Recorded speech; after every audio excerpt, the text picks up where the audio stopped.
What's up, baby? Welcome back to the ReFrag. We've been away for so long because we've been super busy because, I'm the art director of not just Parabellum, but the parent company of Muka. And we got basically the GM now of Parabellum. What's good, What's Scooter? going on, man? Yeah, we've both been working is probably an understatement. We've been both been super busy. The refrag had to be put on hold. Yeah. Obviously, we're your big moving pieces for both companies, so refrag was just very bottom of the priority list. Sorry, And guys. yeah, so we'll see. I mean, this is coming back as much full time as possible. We're going to keep Twitter way more up to date. So if there is Mhm. going to be another delay in an episode, we're going to post beforehand. But Yep. for now, we're back Fridays. We're going to be posting at 1 p.m. You'll still be able to listen to us on Spotify, YouTube, Okay. Google Music, whatever you want to listen to, wherever you get the noise in your ears. And, Even title. yeah. Even title. And then, so yeah, I mean, let's just hop right into it. We're going to start with uh I mean, it's not the best Twitch related news because obviously as of today Twitch just got hacked, but it's not what we're going to be talking about. We're actually going to be talking about Twitch's new pay to win feature, as everybody in the community is calling it. If you're not familiar with it, Twitch is going to be trialing a system where you can pay to boost your favorite streamer to the front page. If you are an oil prince and you have all this money and you watch a 10 viewer streamer, you can gift them like $2,000 and boom, there they are on the front page of Twitch. Uh, Drew, what do you think? Like, money grab? So here's the thing. It looks like they're trying to seek other avenues to make revenue, and that's a really, like, from a business standpoint, you kind of like that's a great way to bring in boost revenue. Problem is from from a moral and really just community standpoint, it's terrible. Like, come on, like I don't like it's already hard to the algorithm in Twitch is terrible. It's why small streamers like eat the dust, right? Because like they can't get featured. There's no way for them to randomly like get noticed, like unlike YouTube. And the worst part is the bounce rate, which in marketing terms is like when someone clicks another link, the the bounce rate of someone clicking another rate is so low because people just tune in to see one guy, right? Whereas on YouTube, the bounce rate is fantastic because people want to click on other content related to X person, which is why you're going to see a lot of streamers consider going to YouTube because YouTube has a really friendly algorithm for newer people in comparison to Twitch. And that's the thing. Twitch is not like YouTube's also not great for new viewers, but it's a lot like 100 times better than Twitch. Twitch, you're literally streaming to like millions of like in the sea of like millions of people, and you're not. It's like almost winning the lottery at this point, right? And It's not like the early days. yeah, and the weird part about it is that with Twitch, think of it this way. Mhm. If there's only X amount of spaces on the front page, what Yeah, happens when, I mean, there's a lot of streamers and there's a lot of people that do donate to smaller streamers. But what yeah. happens when think of it like a leaderboard. When the top 10 get the front page, what happens when all the people in the top 20 are also paying the same amount? Who gets the front page? Yeah, no, it's difficult. Like, yeah, like I said, from a business point of view, Twitch is trying to find another revenue, which is good because that's how you support the platform. But I don't think this is Yeah, this isn't it. a friendly way. Like, it's No. definitely not a friendly way to do it. Like, And the confusing part is that, like, I just want to see, because they haven't spoke about it too much. It is like, Drew, let's say you and I are both spending $100 and that's mm-hmm, the max, and we mm-hmm, get on the front page, but yeah, then there's only two spots, and then yeah, Chris, aka Mr. Llama, also mm-hmm, spends $100, but you and I are mm-hmm. already paying on the front page. Yeah. Who gets So it? who gets it? And it's one of those things where, okay, yeah, it might alternate, but I've spent my money to be here. So who's in the right? And Twitch isn't going to do anything about that. It's going to be, oh, well, you are spending the same much, but they were already there, so boop, Like, doesn't matter. So here's the thing. Here's something that Twitch has to really consider in the future for smaller streamers. It actually kind of has to become like a YouTube. It has to become like a video archive site as opposed to a live stream site. And we're talking about like free like contents, like for example, like having 10-minute clips up, 11-minute clips up, 1 hour like VODs up for free for people. Because the problem, the nature of Twitch, you're only tuning in to see one guy, right? Whereas YouTube, you're tuning in to see an entire genre of the content. And that's what you kind of like. Twitch has to be kind of more like YouTube in a way where we're tuning in for the content. We're tuning in for a type of content. We're not tuning in for just one guy, right? Because right now, especially from that Twitch leak, we definitely know people are just seeing like 20 people. Like people are just tuning in for 20 streamers, right? Yeah, Like and I mean that is a big thing, and we'll touch on that quickly. We'll wait to see a bit more info probably for next week's episode. But Twitch did get hacked this morning, and what was leaked was their database source code and their payouts for creators. And the big thing was nobody was surprised. I mean, there's a lot of people that are mad, but that's a completely different story. But there's the same top 10. Nobody really was shocked. I mean, Yeah. XQC making $9 million in the last 2 years. That's not surprising. Like, he's always at the top of your Twitch. Like, all these people have been around, like Summit making a lot as well, Shroud making a lot. Like, it's no surprising names. And you're right, like Twitch needs to change their platform. There's no discoverability, and they need to turn it, even if they do what YouTube did, have a YouTube gaming and a YouTube. Whereas the YouTube gaming is, obviously there's gaming videos, there's also streams. And Twitch needs to do the opposite. They need to be like, hey, here's our streams, but here's Twitch, highlights. And it's just YouTube videos, but on Twitch. And Twitch needs to make their own platform. It's the same as Apple, trying to keep all of your customer attention on your space. Yeah. And it's, you don't want to be sending people to alternative sites. That's why you see Amazon buy so many companies, because it's their companies. And it's hard because like you're fundamentally having to change Twitch from the streaming website where you can host a stream to literally like a video archive website, because that's basically what YouTube is.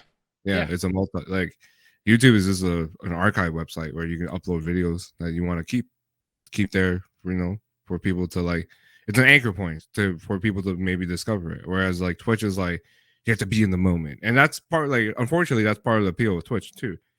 Right? You have to be there live. You have to be there in the moment. You have to go there. And fundamentally, like they're trying to find ways to like help, not only make more money, but help other people. And like these raids, like the raids, they don't help that much. Like they do help, but the drop off is like ridiculous. Like you only retain 10% of the raid. Yeah. Right. At best. Right.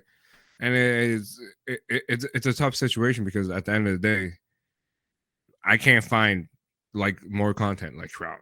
Like it's hard. Whereas like if I go on YouTube, I click on a Shroud clip, then I get a Sean Garris clip like related, and I'm like, I know Sean Garris. I want to listen to Sean Garris talk about like Valorant for like 5 seconds, and I do, and then I'm like, oh shit, now Bordel's is talking about Valorant after this clip, and then I find it, and it's like a deep rabbit hole. Whereas like Twitch is like, this stream has ended. Good night.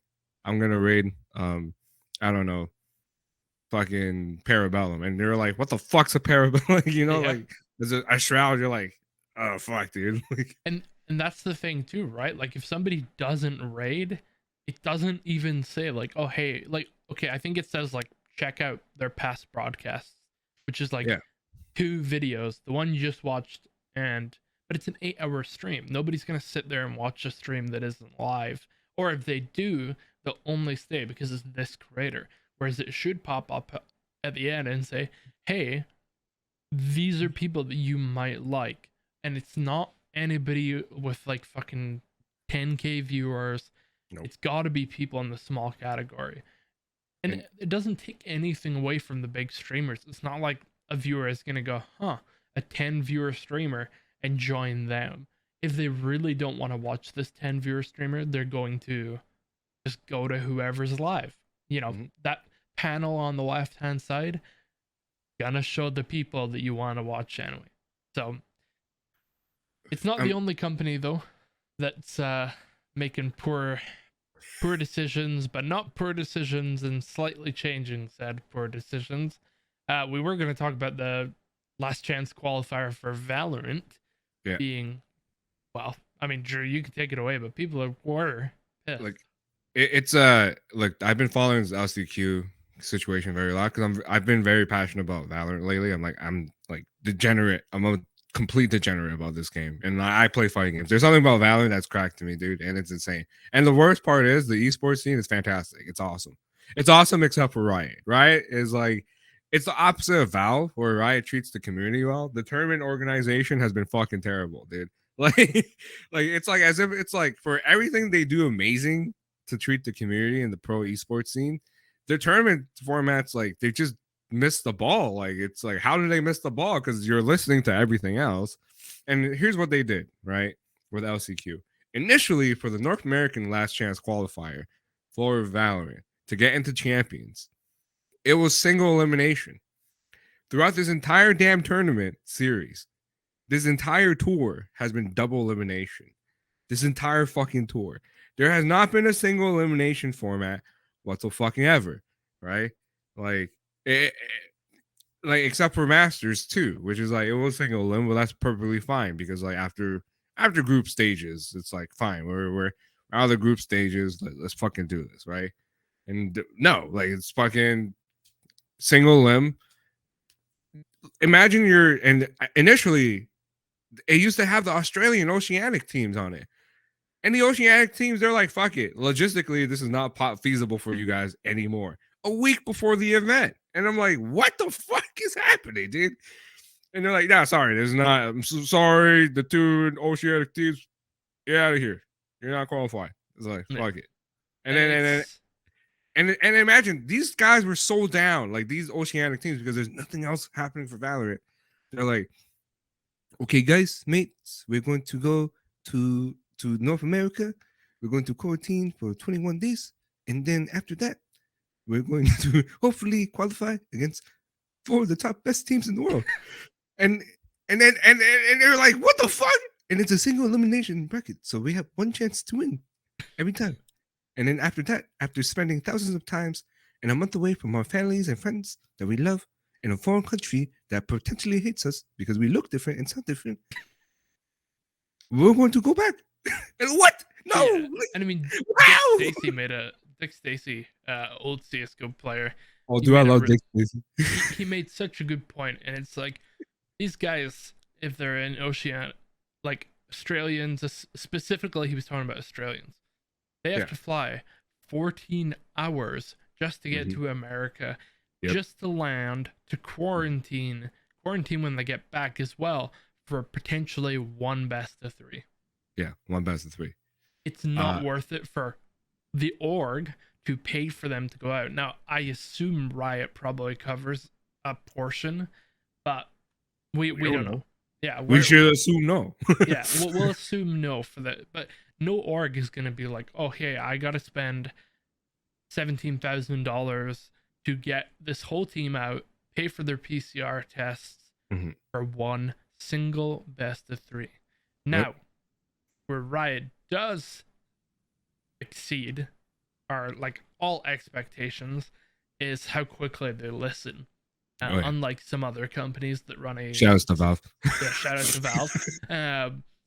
They have rectified this issue as of today as well. It seems like all of our topics have updates today. And so they've changed it to a double elim bracket, which is perfect.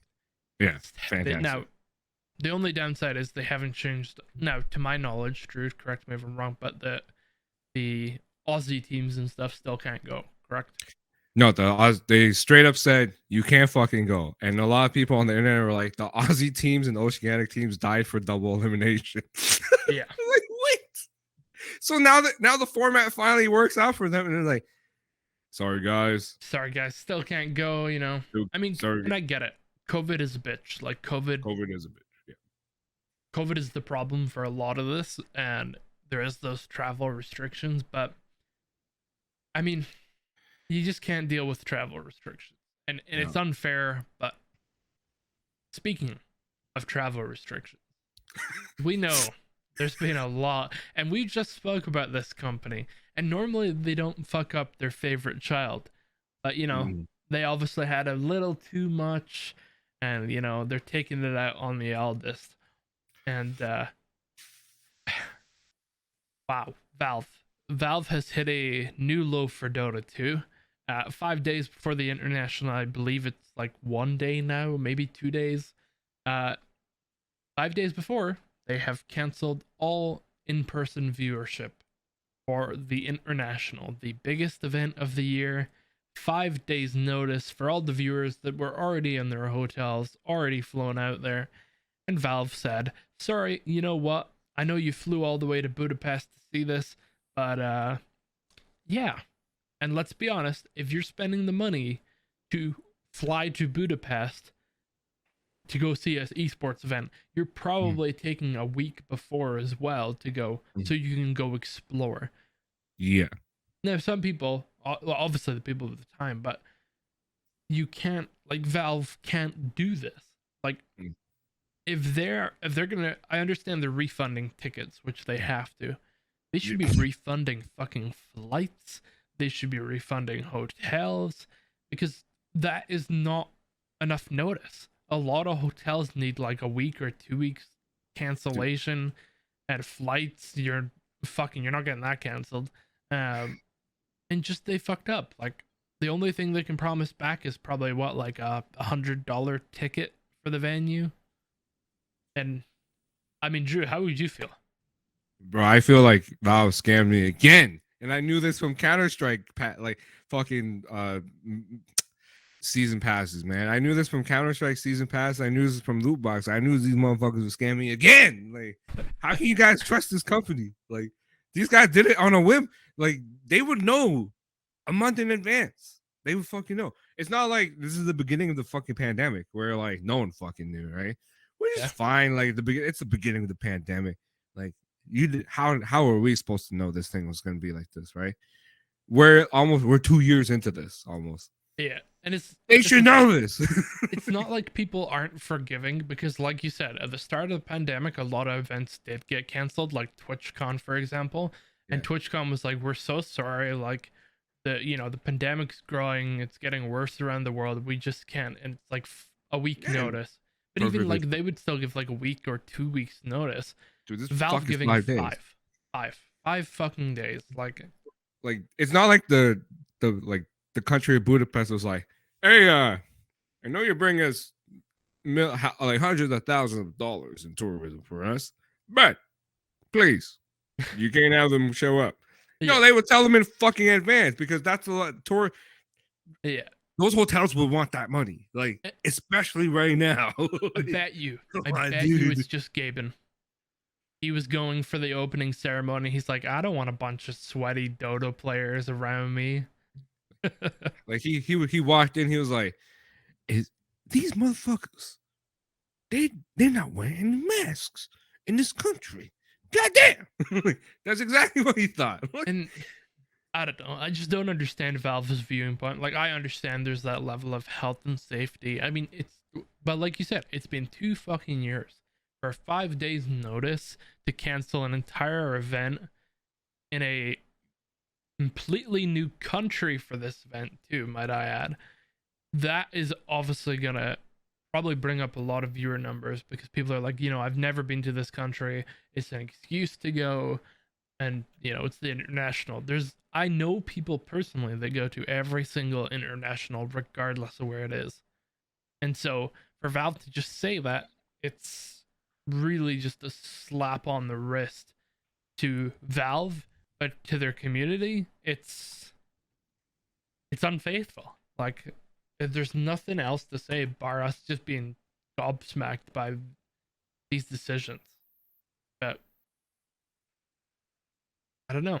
It's do you like, what is the hotels, like, those guys, like, all the money, the economy that event generates? Because let's face it, TI it's all, like, I consider it almost a sporting event now, right? I mean, it is no, I take that back. It is a sporting event, but it draws actual, like, sporting event numbers for visitors and stuff. And like, it's the biggest. It's literally one of the biggest, if not the biggest, esport in the world. Yeah. Like that's all I can say. Like, Yeah. fuck you, Valve, again. And the thing is, right? Like, I didn't even think about it from this point of view, but hotels and all that stuff, if they are getting all refunded with 5 days notice, if the hotel can even offer that kind of refund, they're going to lose rooms that are now going to be open, and there's going to be hundreds and hundreds of people that just don't show up. And now, because it's only 5 days notice, all these rooms aren't going to be able to be booked because nobody's going to need a room in that short a time. So these hotels are going to also lose a lot of money. Like, the only actually this solution from Valve benefits no one bar maybe themselves. It fucks over the hotels, it fucks over the airlines, it fucks over the viewers, it fucks over literally everyone but Valve. And I don't know. I mean, there's not much else to say about this, so we will move on. Yeah, fuck you, Valve, again. We're First, you gonna- ruined Counter-Strike, which is the granddaddy of all tactical FPSs, which, by the way, we still fucking love to death. yeah. And then now you pull this shit. Fuck you. And I mean, I have, but I'm speaking from personal opinion. My opinions do not reflect the company values, because I know that Parabellum and Scooter obviously still loves Valve. But me, fuck you, Valve. I think Valve. I'll still use Steam because Steam is dope. Thank you for that, Gaben. But fuck you for everything else. I just think they make weird decisions. I think Valve needs to seriously, like, I think the weirdest part is they never fuck up their baby, aka Dota. No. And so for them to do this to Dota, it's just really weird. But we will move on to another fight, so to say, a bit of happier topic. This is gonna be a super short one, but Drew, you play Nickelodeon? No, I'm not. I'm No, not playing that game at all. I'm trying to play Melty Blood. But the Nickelodeon fighting game, here's my thoughts on it, right? It feels a little clunky. It's definitely catered to the hardcore, unfortunately. And it definitely looks like it was built on a budget, unfortunately. And I only say that because the graphics look amazing still. Like, and the game still moves fairly fun. It's still pretty good. My only issue is that, like, when I play it, like, it has little like unnatural things, like going down platforms. I have to like hold the jump button and tap down, and that's not really natural for me. This is all the way, by the way, personal opinion. But the thing that I think objectively I can say that hurts me the most as a person playing this game, dude, the sounds. Like, there's no voice acting, like, and that hurts. That hurts a lot, because I find that, like, part of a game's identity is tied to the way it feels, which is how it plays, the way it looks, obviously, the graphics, and then the sound, right? And then you have these iconic fucking characters, man. Iconic fucking characters. And I don't get to hear SpongeBob yell, make noise. I don't hear Patrick go, "Hey guys." Like, I don't hear that. I don't hear Top. I don't hear Leonardo, and it hurts. It hurts. And I hope that they patch that in, because it's a huge, they have everything else going down for it, because I see the reception on Twitter. The gameplay is fantastic for everyone else, and it should be. It literally caters to the hardcore, like, Smash player. It doesn't cater to anybody else, and that's great. That's great. It's nice to see they're jumping headfirst into esports, which I think is the smart. If it was any other genre of game, I'd say, I think catering to esports is a terrible decision. Whereas fighting games, I think, has a major. I get people do play fighting games for fun too, but a lot of it is either you're two casuals playing against each other where it's still fun, or you're high class fighting game players and you're playing it seriously, and you're playing it or trying to play it at an esport level. And Nickelodeon just being like, hey, here's a $5,000 tournament opening week. Yeah. So they're interested in getting into esports, and that's a good thing. If they get good reception this weekend, next weekend might be a 10,000. Next month might be a 20,000 tournament. I think they can get the numbers they can to support it and build a core scene. They just have to add that sound. I think they're patching it in. Yeah. But yeah, they just have to add that. And it'll be awesome. It'll be really, really great because like the game is off at a great foot. The developers are well, they made Slap City, and I love Slap City. And they care about the competitive community because at the end of the day, like if your game has like depth to like learn, it's gonna be great. But Yeah. another thing I wanted to talk about, speaking of iconic characters, Sora from Kingdom Hearts and Smash Bros. That is the shit. That is what I want. I just gotta say, rest in peace, Waluigi. They did him dirty. They didn't do him dirty, baby. That character should not be in He any should be game. the final. He should have been the final character. It No, would have been the that best is some meme. bullshit. That is some bullshit. He's whack. Sora as Kingdom Hearts, man. That's the shit. That's my thing. That's my thing. I'm really happy to see that. I gotta say too, seeing PlayStation give up a lot of these rights more, like giving up these rights to characters in games exclusivity, and it's nice to see. Like we're seeing PlayStation titles come to PC. We're seeing PlayStation be a bit more loose with these crossovers, and it's awesome. Like I love that we're getting to this point where console doesn't really matter, as in it doesn't matter if you've got a PS4, it doesn't matter if you've got an Xbox. Yes, all systems will have exclusivity titles, but Yep. we're seeing like good games come to PC, especially like for PS4. Like Days Gone is a good example. Like, and they didn't just make it a port, they actually perfected it for PC. Now I'm sure there's bugs here and there, but it feels good to play, and it's nice because it's maybe future titles that you had to buy this PS5 for might not be a thing in the future.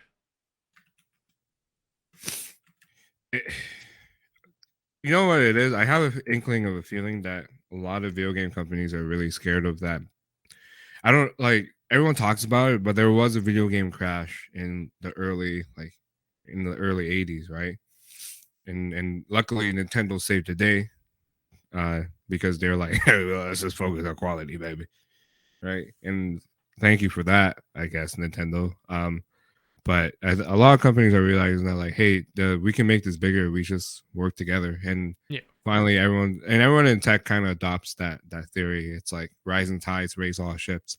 So if like Nintendo is doing well, that means PlayStation's doing well. And at the end of the day, video games is not that like as worldwide and amazing as it is.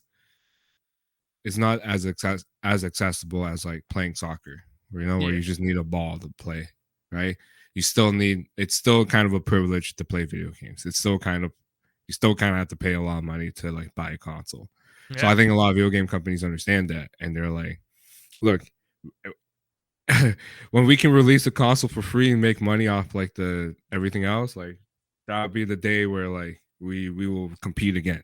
Like we'll be exclusive, but like And it's now everyone's kind of like, let's work together because we gotta make this even bigger because we're really at a this is the golden age of video games. I can't deny it. The last 20 years have been the best years for a video game player. yeah. Like if you love video games, this is the greatest time ever because now it's getting mainstream appeal. Now like there's an awesome, like everyone can make a video game and it's awesome, like it's great. And then it's just all these companies are just like, hey, yo, look, we're gonna get bodied if we keep making these fucking consoles. Let's just share this shit because like we're gonna tank each other if we keep having this console war. Like, and the biggest problem is there's a lot of like, I think at least, I mean, there's no research behind this, so feel free to start a discussion below or wherever you're listening.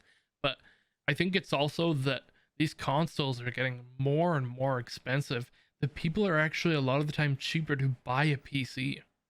And we're seeing PC gaming become a lot more mainstream. Even players that were on console are moving over to PC. And if these next gen consoles keep getting more and more expensive, and the thing is, it's because they're getting closer to being PCs. Like the PS5 and the Xbox One X or whatever it is now, they're so close to being PCs. Just the fact that they're not running Windows. And it's like, if we, that's why they're working together. They're trying to keep people on certain platforms for certain things, but yeah. It's inevitable. We're all going to be PC gamers, like yeah. we should have been. But yeah, I think that's going to be it from us today. I think that's all we really want to cover. And we'll be back next Friday. Don't forget to follow us at the ReFrag TV. Oh, that was hard to remember. Peace out.